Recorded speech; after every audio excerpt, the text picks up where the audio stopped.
ਬੱਚਿਆਂ ਦਾ ਦਸਤਾਰ ਦਾ ਮੁਕਾਬਲਾ ਕਰਵਾਇਆ ਜਾ ਰਿਹਾ ਹੈ ਤਾਂ ਜਿੱਥੇ ਬੱਚੇ ਪਹੁੰਚੇ ਤੇ ਉੱਥੇ ਉਹਨਾਂ ਦੇ ਮਾਪੇ ਵੀ ਨਾਲ ਪਹੁੰਚੇ ਨੇ। ਤੇ ਸਾਡੀ ਜਿਹੜੀ ਆਉਣ ਵਾਲੀ ਪੀੜ੍ਹੀ ਆ, ਸਾਡੇ ਜਿਹੜੇ ਬੱਚੇ ਜਨਰੇਸ਼ਨ ਆ, ਇਹ ਬਿਲਕੁਲ ਪੱਗਾਂ ਤੋਂ ਦੂਰ ਚਲੇ ਗਏ ਸੀ। ਨੌਜਵਾਨ ਜਿਹੜੇ ਆ ਉਹ ਇਸੇ ਤਰ੍ਹਾਂ ਗੁਰਮਤਿ ਦਾ ਨਾਲ ਪ੍ਰਚਾਰ ਕਰਨ ਵਾਸਤੇ ਵੀ ਬੱਚਿਆਂ ਨੂੰ ਸੇਧ ਦੇਣ ਵਾਸਤੇ ਉਹ ਵੀ ਪੁਰਾਣੇ ਨਾਲ ਜੋੜਨ। ਕੀ ਲੱਗਦਾ ਜੀ ਭਵਿੱਖ ਦੇ ਵਿੱਚ ਵੀ ਇਸ ਤਰ੍ਹਾਂ ਦੇ ਮੁਕਾਬਲੇ ਕਰਵਾਏ ਜਾਣੇ ਚਾਹੀਦੇ ਆ?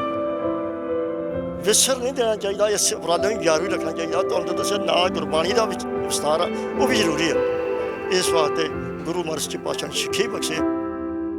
ਦਸਤਾਰ ਦਾ ਮੁਕਾਬਲਾ ਤੁਸੀਂ ਅੱਜ ਰੱਖਿਆ, ਕੀ ਲੱਗਦਾ ਕਿ ਬੱਚਿਆਂ ਦੇ ਵਿੱਚ ਕਿੰਨੀ ਕੁ ਭਾਵਨਾ ਦਸਤਾਰ ਸਜਾਉਣ ਦੀ, ਦਸਤਾਰ ਮੁਕਾਬਲਿਆਂ ਦੇ ਵਿੱਚ ਭਾਗ ਲੈਣ ਦੀ?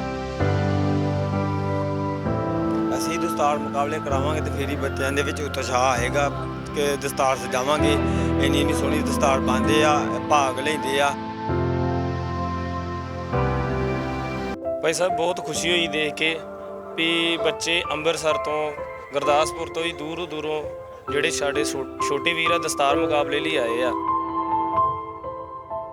ਦਸਤਾਰ ਮੁਕਾਬਲੇ ਆਪਾਂ ਬੱਚਿਆਂ ਨੂੰ, ਆਪਣੇ ਯੰਗ ਬੱਚਿਆਂ ਨੂੰ ਜੋ ਜਵਾਨੀ ਵਿੱਚ ਨੇ ਪਹੁੰਚੇ ਜਾਂ ਜਵਾਨੀ ਵਿੱਚ ਅਜੇ ਜਾ ਰਹੇ ਨੇ ਛੋਟੇ ਬੱਚੇ, ਉਹਨਾਂ ਨੂੰ ਇਸ ਆਪਾਂ ਸਿੱਖੀ ਵੱਲ ਪ੍ਰੇਰਿਤ ਕਰਾਂਗੇ ਤਾਂ ਹੀ ਸਾਡੀ ਸਿੱਖੀ ਆ ਜਿਹੜੀ ਉਹ ਪ੍ਰਫੁੱਲਿਤ ਹੋਏਗੀ।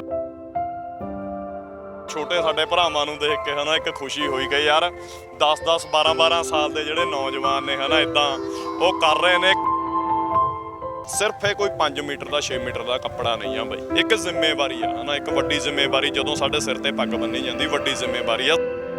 ਦਸਤਾਰ ਮੁਕਾਬਲੇ ਦੇ ਵਿੱਚ ਭਾਗ ਲੈਣ ਦੇ ਨਾਲ ਜਾਂ ਬੱਚਿਆਂ ਨੂੰ ਉੱਥੇ ਸ਼ਿਰਕਤ ਕਰਾਉਣ ਦੇ ਨਾਲ ਬੱਚਿਆਂ ਦੇ ਵਿੱਚ ਇਸ ਤਰ੍ਹਾਂ ਦੀ ਇੱਕ ਨਵੀਂ ਚੀਜ਼ ਕਿਹੜੀ ਲੱਗਦੀ ਹੈ?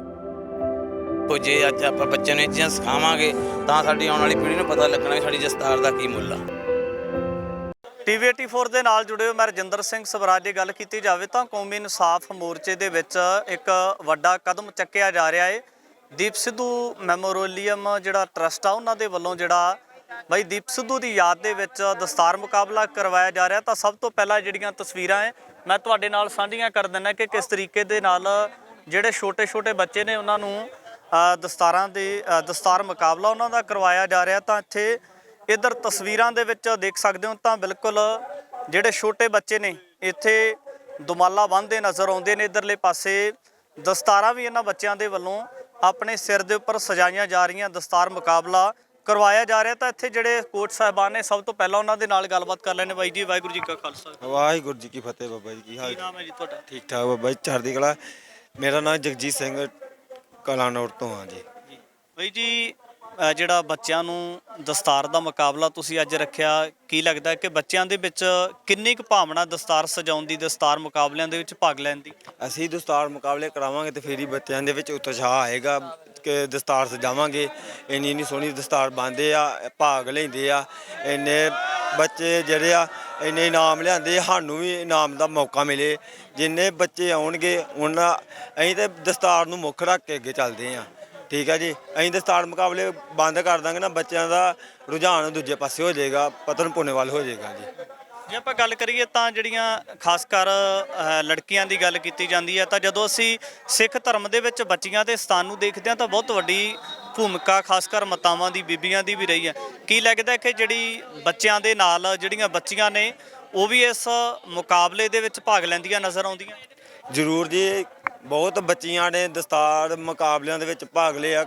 ਕਈ ਬੱਚੀਆਂ ਜਿਹੜੀਆਂ ਨੇ ਦਮਾਲਾ ਸਜਾਉਂਦੇ ਜਿਹੜੇ ਹੁੰਦੇ ਆ ਬੱਚੇ ਸਜਾਉਂਦੇ ਨੇ, ਉਹਨਾਂ ਵਿੱਚ ਭਾਗ ਲੈਂਦੇ ਨੇ। ਬੱਚੀਆਂ ਜਿਹੜੀਆਂ ਤਕਰੀਬਨ ਦਮਾਲੇ ਦਾ ਹੀ ਭਾਗ ਲੈਂਦੀਆਂ ਨੇ। ਹਾਂਜੀ, ਕੀ ਕਹਿਣਾ ਚਾਹੋਗੇ ਬਾਈ ਜੀ? ਭਾਈ ਸਾਹਿਬ ਬਹੁਤ ਖੁਸ਼ੀ ਹੋਈ ਦੇਖ ਕੇ ਵੀ ਬੱਚੇ ਅੰਮ੍ਰਿਤਸਰ ਤੋਂ, ਗੁਰਦਾਸਪੁਰ ਤੋਂ ਹੀ ਦੂਰੋਂ ਦੂਰੋਂ ਜਿਹੜੇ ਸਾਡੇ ਛੋਟੇ ਵੀਰ ਆ ਦਸਤਾਰ ਮੁਕਾਬਲੇ ਲਈ ਆਏ ਆ। ਤੇ ਬਹੁਤ ਖੁਸ਼ੀ ਹੁੰਦੀ ਆ ਦੇਖ ਕੇ ਵੀ ਸਾਡੀ ਕੌਮ ਆ ਜਿਹੜੀ ਉਹ ਆਪਣੇ ਅਸਲੀ ਜਿਹੜੇ ਮੁੱਦੇ ਤੇ ਪਹੁੰਚ ਕੇ ਤੇ ਬਹੁਤ ਹੀ ਵਧੀਆ ਇਹ ਜੋ ਦਸਤਾਰ ਮੁਕਾਬਲੇ ਕਰਾ ਰਹੇ ਆ। ਇਸੇ ਤਰ੍ਹਾਂ ਹੀ ਜੇ ਦਸਤਾਰ ਮੁਕਾਬਲੇ ਆਪਾਂ ਬੱਚਿਆਂ ਨੂੰ, ਆਪਣੇ ਯੰਗ ਬੱਚਿਆਂ ਨੂੰ ਜੋ ਜਵਾਨੀ ਵਿੱਚ ਨੇ ਪਹੁੰਚੇ ਜਾਂ ਜਵਾਨੀ ਵਿੱਚ ਅਜੇ ਜਾ ਰਹੇ ਨੇ ਛੋਟੇ ਬੱਚੇ, ਉਹਨਾਂ ਨੂੰ ਇਸ ਆਪਾਂ ਸਿੱਖੀ ਵੱਲ ਪ੍ਰੇਰਿਤ ਕਰਾਂਗੇ ਤਾਂ ਹੀ ਸਾਡੀ ਸਿੱਖੀ ਆ ਜਿਹੜੀ ਉਹ ਪ੍ਰਫੁੱਲਿਤ ਹੋਏਗੀ ਜੀ। ਬਿਲਕੁਲ ਜੀ, ਜਿਹੜੇ ਨੌਜਵਾਨ ਦਸਤਾਰ ਕੋਟ ਮੁਕਾਬਲੇ ਦੇ ਜਿਹੜੇ ਕੋਚ ਨੇ, ਉਹਨਾਂ ਦੇ ਵੱਲੋਂ ਇੱਥੇ ਬੱਚਿਆਂ ਦੇ ਮੁਕਾਬਲੇ ਵੀ ਕਰਵਾਏ ਜਾ ਰਹੇ ਨੇ। ਔਰ ਖੁਦ ਜਿਹੜੇ ਨੌਜਵਾਨ ਆਪਣੇ ਸਿਰ ਦੇ ਉੱਪਰ ਦਸਤਾਰ ਨਹੀਂ ਸਜਾ ਸਕਦੇ ਤੇ ਉਹਨਾਂ ਨੂੰ ਕਿਤੇ ਨਾ ਕਿਤੇ ਦਸਤਾਰ ਦੀ ਸਿਖਲਾਈ ਵੀ ਦਿੱਤੀ ਜਾਂਦੀ ਹੈ। ਤਾਂ ਇੱਥੇ ਮੋਰਚੇ ਦੇ ਵਿੱਚ ਜਿਹੜੀਆਂ ਵਡਮੁੱਲੀਆਂ ਸ਼ਖਸੀਅਤਾਂ ਪੁੱਜੀਆਂ ਨੇ, ਅਸੀਂ ਉਹਨਾਂ ਦੇ ਨਾਲ ਵੀ ਗੱਲਬਾਤ ਕਰਨ ਦਾ ਯਤਨ ਕਰਾਂਗੇ। ਬਾਪੂ ਜੀ, ਵਾਹਿਗੁਰੂ ਜੀ ਕਾ ਖਾਲਸਾ, ਵਾਹਿਗੁਰੂ ਜੀ। ਬਾਪੂ ਜੀ, ਕਿਵੇਂ ਲੱਗਦਾ ਹੈ ਜਿਸ ਤਰੀਕੇ ਦੇ ਨਾਲ ਲੰਬਾ ਸਮਾਂ ਹੋ ਗਿਆ ਮੋਰਚਾ ਚੱਲਦੇ ਨੂੰ, ਇਸ ਮੋਰਚੇ ਦੇ ਵਿੱਚ ਅੱਜ ਪਹਿਲੀ ਵਾਰ ਇਸ ਤਰ੍ਹਾਂ ਦੀ ਵਿਲੱਖਣ ਤਸਵੀਰ ਦੇਖਣ ਨੂੰ ਮਿਲੀ ਹੈ ਕਿ ਬੱਚਿਆਂ ਦਾ ਦਸਤਾਰ ਦਾ ਮੁਕਾਬਲਾ ਕਰਵਾਇਆ ਜਾ ਰਿਹਾ ਹੈ। ਤਾਂ ਜਿੱਥੇ ਬੱਚੇ ਪਹੁੰਚੇ ਨੇ ਉੱਥੇ ਉਹਨਾਂ ਦੇ ਮਾਪੇ ਵੀ ਨਾਲ ਪਹੁੰਚੇ ਨੇ। ਇਹ ਜਿਹੜਾ ਅੱਜ ਕੌਮੀ ਸਾਹਿਬ ਮੋਰ ਦੇ ਵਿੱਚ ਉਪਰਾਲਾ ਕੀਤਾ ਗਿਆ, ਬਹੁਤ ਸ਼ਲਾਘਾਯੋਗ ਹੈ। ਤੇ ਸਾਡੀ ਜਿਹੜੀ ਆਉਣ ਵਾਲੀ ਪੀੜ੍ਹੀ ਆ, ਸਾਡੇ ਜਿਹੜੇ ਬੱਚੇ ਜਨਰੇਸ਼ਨ ਆ, ਇਹ ਬਿਲਕੁਲ ਪੱਗਾਂ ਤੋਂ ਦੂਰ ਚਲੇ ਗਏ ਸੀ। ਇਸ ਉਪਰਾਲੇ ਦੇ ਨਾਲ ਸਾਡੀ ਜਿਹੜੀ ਇਹ ਜਨਰੇਸ਼ਨ ਆ, ਇਹ ਸਿੱਖੀ ਸਰੂਪ ਦੇ ਵਿੱਚ ਆਊਗੀ ਤੇ ਬਹੁਤ ਵਧੀਆ ਉਪਰਾਲਾ, ਬਹੁਤ ਸੋਹਣਾ। ਮਾਰੀ ਕਿਰਪਾ ਕਰੇ ਇਹਨਾਂ ਬੱਚਿਆਂ ਦੀ ਮਿਹਰ ਭਰਿਆ ਸਕੇ, ਇਹ ਸਤਿਗੁਰੂ ਦੀ ਵਾਰਸ ਬਣ ਜਾਣਗੇ। ਇਹ ਸਾਡੇ ਸਿੱਖੀ ਦੇ ਵਾਰਸ ਬਣਨ ਵਾਸਤੇ ਬਹੁਤ ਸੋਹਣਾ ਉਪਰਾਲਾ। ਤੇ ਅੱਗੇ ਤੋਂ ਵੀ ਸਾਨੂੰ ਹੋਰ ਬੇਨਤੀ ਕਰਦੇ ਹਾਂ ਵੀ ਇਸੇ ਤਰ੍ਹਾਂ ਨੌਜਵਾਨਾਂ ਦਾ ਕੰਮ ਹੈ, ਸਾਡੇ ਬਜ਼ੁਰਗਾਂ ਦਾ ਕੰਮ ਤੇ ਹੈ ਨਹੀਂ। ਨੌਜਵਾਨ ਜਿਹੜੇ ਆ ਉਹ ਇਸੇ ਤਰ੍ਹਾਂ ਗੁਰਮਤਿ ਦਾ ਨਾਲ ਪ੍ਰਚਾਰ ਕਰਨ ਵਾਸਤੇ ਵੀ, ਬੱਚਿਆਂ ਨੂੰ ਸੁਚੇ ਦੇਣ ਵਾਸਤੇ ਉਹ ਵੀ ਪੁਰਾਣੇ ਨਾਲ ਜੋੜਨ। ਇਹ ਦਸਤਾਰ ਦਾ ਵੀ ਚਾਲੂ ਰੱਖਣ ਤੇ ਨਾਲ ਜਿਹੜੀ ਆ ਗੁਰਬਾਣੀ ਨਾਲ ਜੋੜਨ ਵਾਸਤੇ ਉਹ ਵੀ ਉਪਰਾਲੇ ਦੇਣ। ਹਾਂ, ਕੀ ਲੱਗਦਾ ਜੀ ਭਵਿੱਖ ਦੇ ਵਿੱਚ ਵੀ ਇਸ ਤਰ੍ਹਾਂ ਦੇ ਮੁਕਾਬਲੇ ਕਰਵਾਏ ਜਾਣੇ ਚਾਹੀਦੇ ਆ? ਬਹੁਤ ਜ਼ਰੂਰੀ ਆ। ਜੇ ਅੱਜ ਇਹ ਹੋ ਸਕਦਾ ਫਿਰ ਬਾਅਦ 'ਚ ਹੋ ਸਕਦਾ, ਹੈਗੇ ਬਹੁਤ ਜ਼ਰੂਰੀ। ਜੇ ਅੱਜ ਕਰਕੇ ਆਪਾਂ ਛੱਡਦੇ ਹਾਂ, ਬੱਚੇ ਫਿਰ ਵਿਸਰ ਜਾਣਗੇ। ਵਿਸਰ ਨਹੀਂ ਦੇਣਾ ਚਾਹੀਦਾ, ਇਸ ਉਪਰਾਲੇ ਨੂੰ ਜਾਰੀ ਰੱਖਣਾ ਚਾਹੀਦਾ। ਤੁਹਾਨੂੰ ਦੱਸਿਆ ਨਾਲ ਗੁਰਬਾਣੀ ਦਾ ਵਿੱਚ ਵਿਸਤਾਰ ਆ, ਉਹ ਵੀ ਜ਼ਰੂਰੀ ਆ। ਇਸ ਵਾਸਤੇ ਗੁਰੂ ਮਹਾਰਾਜ ਸੱਚੇ ਪਾਤਸ਼ਾਹ ਨੂੰ ਸਿੱਖੀ ਬਖਸ਼ੇ ਤੇ ਸਿੱਖੀ ਜਿਹੜੀ ਸਾਡੇ ਉਹ ਕਰੀ ਪੂਰੀ ਕਰੂਗੀ ਸੱਚੇ ਪਾਤਸ਼ਾਹ। ਵਾਹਿਗੁਰੂ ਜੀ ਕਾ ਖਾਲਸਾ, ਵਾਹਿਗੁਰੂ ਫਤਿਹ। ਬਿਲਕੁਲ ਜੀ, ਇਹ ਜਿਹੜੀਆਂ ਤਸਵੀਰਾਂ ਤੁਹਾਡੇ ਨਾਲ ਸਾਂਝੀਆਂ ਕੀਤੀਆਂ ਨੇ, ਤਾਂ ਇੱਥੇ ਯਤਨ ਕਰਾਂਗੇ ਕਿ ਕੁਝ ਜਿਹੜੇ ਇੱਥੇ ਇਸ ਪ੍ਰੋਗਰਾਮ ਨੂੰ ਪੂਰਾ ਅਰੇਂਜਮੈਂਟ ਕਰਨ ਵਾਲੇ ਨੇ, ਉਹਨਾਂ ਦੇ ਨਾਲ ਗੱਲਬਾਤ ਵੀ ਕੀਤੀ ਜਾ ਸਕੇ ਤੇ ਕਿਸ ਤਰੀਕੇ ਦੇ ਨਾਲ ਇੱਥੇ ਜਿਹੜੀਆਂ ਦਸਤਾਰਾਂ ਸਜਾਈਆਂ ਜਾ ਰਹੀਆਂ ਨੇ। ਤੇ ਇੱਕ ਵੱਡੀ ਤਸਵੀਰ ਇਹ ਵੀ ਦੇਖਣ ਨੂੰ ਮਿਲੀ ਹੈ ਕਿ ਨੌਜਵਾਨ ਪੱਤਰਕਾਰ ਤੇ ਆਰਐਮਬੀ ਟੈਲੀਵਿਜ਼ਨ ਤੋਂ ਬਾਈ ਸੰਸਾਰਦੀਪ ਸਿੰਘ, ਇਹਨਾਂ ਦੇ ਵੀ ਸਿਰ ਦੇ ਉੱਪਰ ਅੱਜ ਮੈਨੂੰ ਲੱਗਦਾ ਕਿ ਪਹਿਲੀ ਵਾਰ ਜਿਵੇਂ ਦਸਤਾਰ ਸਜੀ ਹੁੰਦੀ ਹੈ। ਬਾਈ ਜੀ, ਕਿਵੇਂ ਦੇਖਦੇ ਹੋ ਜੀ? ਅੱਜ ਮੁਬਾਰਕ ਹੋਗੀ ਤੁਹਾਡੇ ਵੱਲੋਂ ਜੀ। ਬਿਲਕੁਲ। ਸੋ ਬਾਈ, ਇੱਕ ਨਾ ਦਸਤਾਰ ਅੱਗੇ ਵੀ ਸਜਾਉਂਦੇ ਆ, ਪਰ ਬਹੁਤ ਘੱਟ ਬਹੁਤ ਘੱਟ ਮੌਕਾ ਮਿਲਦਾ। ਪਰ ਅੱਜ ਇਹ ਛੋਟੇ ਸਾਡੇ ਭਰਾਵਾਂ ਨੂੰ ਦੇਖ ਕੇ ਇੱਕ ਖੁਸ਼ੀ ਹੋਈ ਕਿ ਯਾਰ 10-10 12-12 ਸਾਲ ਦੇ ਜਿਹੜੇ ਨੌਜਵਾਨ ਨੇ ਇੱਦਾਂ ਉਹ ਕਰ ਰਹੇ ਨੇ, ਇੱਕ ਪੱਗ ਬੰਨ੍ਹ ਕੇ।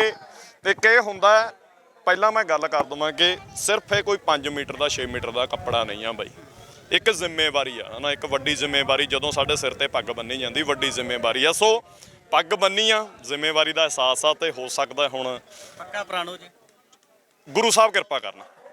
ਵਾਅਦਾ ਹਲੇ ਕੋਈ ਨਹੀਂ, ਪਰ ਇਹ ਵਾਅਦਾ ਜ਼ਰੂਰ ਆ ਕਿ ਜਲਦੀ ਕਿਸੇ ਨਵੇਂ ਸਰੂਪ 'ਚ ਤੁਹਾਨੂੰ ਜ਼ਰੂਰ ਮਿਲਾਂਗੇ। ਇਹ ਵਾਅਦਾ ਜ਼ਰੂਰ। ਬਿਲਕੁਲ। ਸੰਸਾਰਦੀਪ ਸਿੰਘ ਦੇ ਨਾਲ ਗੱਲਬਾਤ ਕੀਤੀ ਹੈ। ਬਾਈ ਜੀ, ਕਿਹੜੀ ਜਗ੍ਹਾ ਤੋਂ ਆਏ ਹੋ ਤੁਸੀਂ? ਅਸੀਂ ਜ਼ਿਲ੍ਹਾ ਫਤਿਹਗੜ੍ਹ ਸਾਹਿਬ, ਸ਼ਹਿਰ ਮਲੋਹ ਜੀ। ਬੱਚੇ ਦੇ ਸਿਰ ਤੇ ਦਸਤਾਰ ਸਜਾਈ ਹੋਈ ਹੈ? ਹਾਂਜੀ ਹਾਂਜੀ, ਅੱਜ ਸਹੀ ਹੈ ਜੀ। ਹੁਣ ਸਪੈਸ਼ਲ ਇਸ ਮੁਕਾਬਲੇ ਦੇ ਵਿੱਚ ਆਏ ਹੋ? ਬਿਲਕੁਲ ਜੀ। ਜਿਵੇਂ ਤੁਸੀਂ ਆਪਣੇ ਬੱਚੇ ਨੂੰ ਲੈ ਕੇ ਆਏ ਹੋ, ਤੇ ਮਨ ਦੇ ਵਿੱਚ ਕੀ ਸੋਚਦੇ ਹੋ ਕਿ ਦਸਤਾਰ ਮੁਕਾਬਲੇ ਦੇ ਵਿੱਚ ਭਾਗ ਲੈਣ ਦੇ ਨਾਲ ਜਾਂ ਬੱਚਿਆਂ ਨੂੰ ਉੱਥੇ ਸ਼ਿਰਕਤ ਕਰਾਉਣ ਦੇ ਨਾਲ ਬੱਚਿਆਂ ਦੇ ਵਿੱਚ ਇਸ ਤਰ੍ਹਾਂ ਦੀ ਇੱਕ ਨਵੀਂ ਚੀਜ਼ ਕਿਹੜੀ ਲੱਗਦੀ ਹੈ?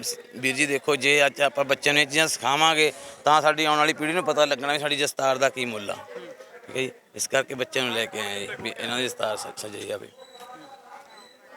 ਖੁਦ ਵੀ ਤੁਸੀਂ ਆਪਣੇ ਬਾਰੇ ਸੋਚਿਆ ਹੈ ਕਦੇ? ਹਾਂਜੀ ਹਾਂਜੀ, ਸੋਚਿਆ ਵੀਰ ਜੀ। ਹੁਣ ਆਇਆ ਜੀ ਇੱਥੇ, ਜ਼ਰੂਰ ਸੋਚਿਆ ਜੀ, ਜ਼ਰੂਰ ਕਰਾਂਗੇ ਜੀ। ਵਾਹਿਗੁਰੂ ਜੀ ਕਾ ਖਾਲਸਾ, ਵਾਹਿਗੁਰੂ ਜੀ ਕੀ ਫਤਿਹ। ਬੋਲੋ। ਬਿਲਕੁਲ ਜੀ, ਬੜੀ ਸੁੰਦਰ ਤਸਵੀਰਾਂ ਨੇ ਮੋਰਚੇ ਦੀਆਂ ਤੁਹਾਡੇ ਨਾਲ ਸਾਂਝੀਆਂ ਕਰ ਰਹੇ ਕਿ ਇੱਧਰਲੇ ਪਾਸੇ ਤੁਸੀਂ ਤਸਵੀਰਾਂ ਦੇ ਵਿੱਚ ਦੇਖ ਸਕਦੇ ਹੋ ਕਿ ਕਿਸ ਤਰੀਕੇ ਦੇ ਨਾਲ ਜਿਹੜੇ ਛੋਟੇ-ਛੋਟੇ ਬੱਚੇ ਨੇ ਜਾਂ ਜਿਹੜੇ ਨੌਜਵਾਨ ਵੀਰ ਨੇ ਜਿਨ੍ਹਾਂ ਨੇ ਕਦੇ ਆਪਣੀ ਜ਼ਿੰਦਗੀ ਦੇ ਵਿੱਚ ਦਸਤਾਰ ਨਹੀਂ ਬੰਨੀ ਹੁੰਦੀ, ਤੇ ਉਹ ਵੀ ਨਜ਼ਰ ਆਉਂਦੇ ਨੇ ਆਪਣੇ ਸਿਰ ਦੇ ਉੱਪਰ ਦਸਤਾਰਾਂ ਸਜਾਉਂਦੇ ਹੋਏ। ਤੇ ਇੱਧਰਲੇ ਪਾਸੇ ਬਹੁਤ ਸੁੰਦਰ ਤਸਵੀਰਾਂ ਕਹੀਆਂ ਜਾ ਸਕਦੀਆਂ ਨੇ ਇਸ ਕੌਮੀ ਇਨਸਾਫ ਮੋਰਚੇ ਦੇ ਵਿੱਚ ਜਿਹੜਾ ਦਸਤਾਰ ਮੁਕਾਬਲਾ ਬੱਚਿਆਂ ਦਾ ਕਰਵਾਇਆ ਜਾ ਰਿਹਾ, ਨੌਜਵਾਨ ਵੀਰਾਂ ਦਾ ਕਰਵਾਇਆ ਜਾ ਰਿਹਾ। ਤਾਂ ਕਿਤੇ ਨਾ ਕਿਤੇ ਇਹ ਬਹੁਤ ਵੱਡਾ ਕਦਮ ਕਿਹਾ ਜਾ ਸਕਦਾ ਹੈ, ਸ਼ਲਾਘਾਯੋਗ ਉਪਰਾਲਾ ਕਿਹਾ ਜਾ ਸਕਦਾ ਹੈ। ਤਾਂ ਭਵਿੱਖ ਦੇ ਵਿੱਚ ਵੀ ਯਤਨ ਕਰਾਂਗੇ ਕਿ ਇਸ ਤਰ੍ਹਾਂ ਦੀਆਂ तमाम ਤਸਵੀਰਾਂ ਤੁਹਾਡੇ ਦਰਮਿਆਨ ਲੈ ਕੇ ਹਾਜ਼ਰ ਹੁੰਦੇ ਰਹੀਏ। ਧੰਨਵਾਦ। ਵਾਹਿਗੁਰੂ ਜੀ ਕਾ ਖਾਲਸਾ, ਵਾਹਿਗੁਰੂ ਜੀ ਕੀ ਫਤਿਹ।